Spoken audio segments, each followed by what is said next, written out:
करते हैं how most investors turn a winners game into a losers game. आइए समझते हैं। जॉन कहते हैं कि अगर हम अपने देश के सारे इन्वेस्टर्स का रिटर्न देखें, यानी उन्होंने कितना % कमाया है, तो वो मिलाकर उतना ही रिटर्न होगा जितना कि मार्केट ने उन्हें दिया है।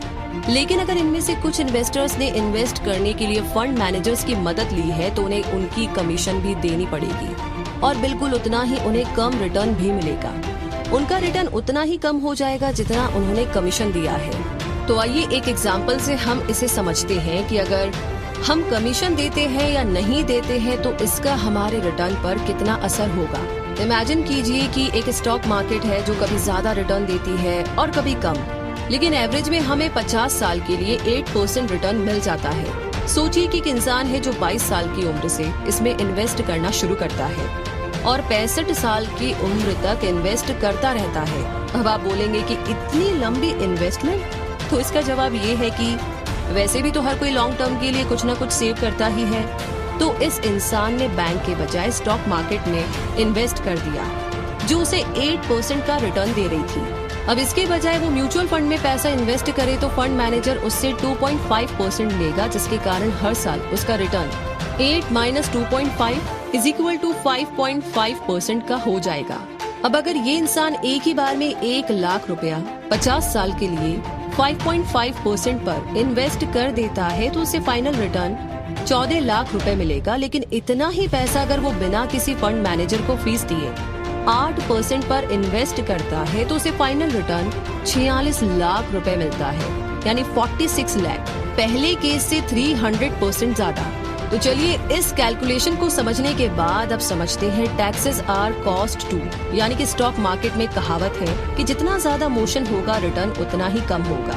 यानी हम जितनी बार फंड में से पैसा निकालते हैं हमें उतनी ही बार गवर्नमेंट को टैक्स देना पड़ता है, क्योंकि उसे हमारी इनकम ही माना जाता है। तो ये जो है ना, एक काफी बड़ा खर्चा होता है। ऐसे फंड्स जिन्हें एक्टिवली मैनेज किया जा रहा है उसमें शेयर्स बार बार खरीदे और बेचे जाते हैं।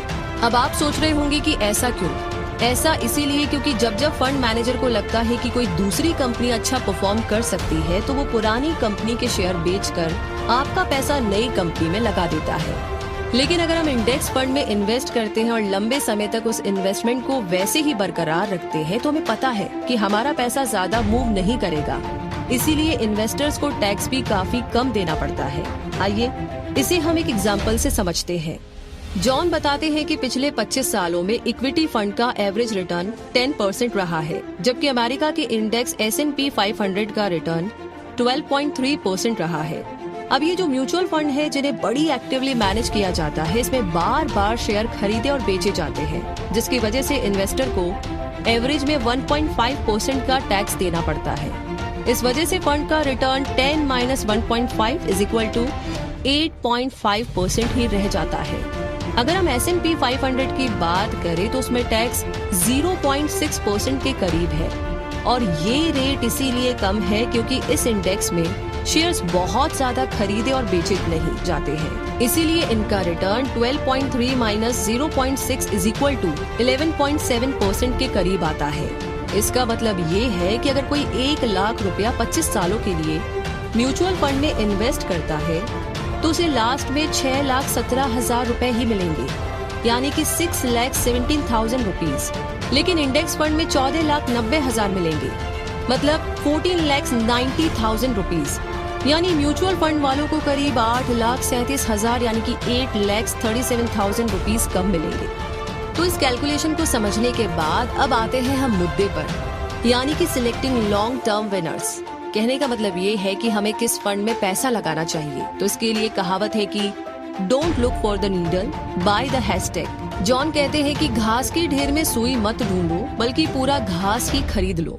अब इसे स्टॉक मार्केट के कॉन्टेक्स्ट में बोले तो अगर हम सिर्फ उन कंपनीज को ढूंढने में लगे रहेंगे जो इंडेक्स फंड को बीट कर सकती है और उससे ज्यादा रिटर्न दे सकती है, तो ये तो एक लूजर की गेम हुई। इसके बजाय ऐसी कंपनीज में इन्वेस्ट करना चाहिए जो पहले से ही टॉप पर है। इन शॉर्ट अपने देश का ही इंडेक्स फंड ही खरीद लो। इस पॉइंट को साबित करने के लिए जॉन ने पिछले 36 साल का म्यूचुअल फंड का एग्जाम्पल दिया है। पिछले 36 साल में 355 यानी कि 355 नए म्यूचुअल फंड आए थे, लेकिन उनमें से 223 यानी कि 223 म्यूचुअल फंड्स बंद हो गए।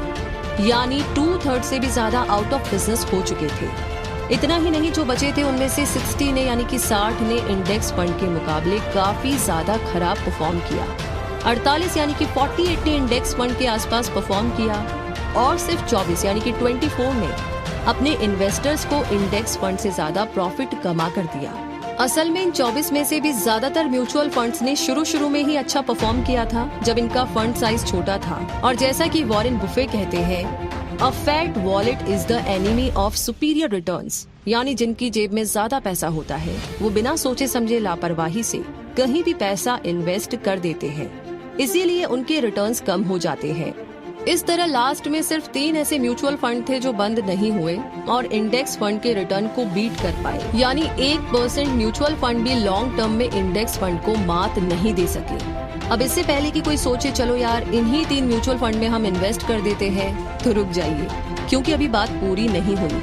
असल में म्यूचुअल फंड मैनेजर्स को भी पता नहीं होता है कि 355 यानी कि 355 म्यूचुअल फंड्स में से कौन अच्छा परफॉर्म करेंगे और आने वाले सालों में कौन अच्छा रिटर्न दे पाएंगे। तो क्या ये कॉमन सेंस नहीं है कि अगर सिर्फ 1% म्यूचुअल फंड ही इंडेक्स फंड को बीट कर पाते हैं तो क्यों ना पैसा इंडेक्स फंड में ही इन्वेस्ट किया जाए। अब बात घूम करके वहीं पर आ गई है कि घास के ढेर में सुई मत ढूंढो, बल्कि पूरी घास ही खरीद लो। तो इसे आप इस तरीके से सोचिए कि अगर आप एक डाइस भी रोल करते हैं तो किसी भी नंबर आने का चांस 1/6 होता है, यानी 16.66%, और यहाँ पर इंडेक्स फंड को बीट करने का चांस तो सिर्फ 1% से भी कम है। तो आप इस बारे में जरूर सोचिए। आगे बढ़ते हैं और अब समझते हैं focus on the lowest cost funds, यानी कि हम जानते हैं अब तो कि अगर आप किसी एक्सपर्ट या मैनेजर से इन्वेस्टमेंट की टिप लेते हैं तो आपको उन्हें फीस भी देनी होगी और वो आपसे जितना पैसा लेंगे आपका रिटर्न उतना ही कम होता रहेगा। किसी भी म्यूचुअल फंड की सबसे बड़ी कॉस्ट होती है एक्सपेंस रेशो। एक्सपेंस रेशो का मतलब है कि हमारे पैसों को मैनेज करने के लिए और एडवर्टीजमेंट करने के लिए हमसे जो कॉस्ट ली जाती है।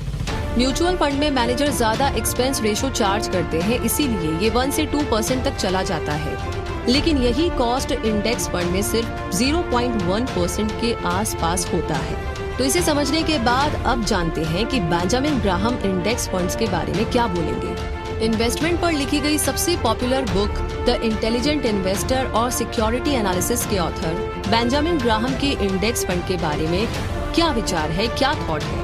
तो वैसे तो बेंजामिन इंडेक्स फंड मार्केट में 1949 यानी कि 1949 तक आए ही नहीं थे।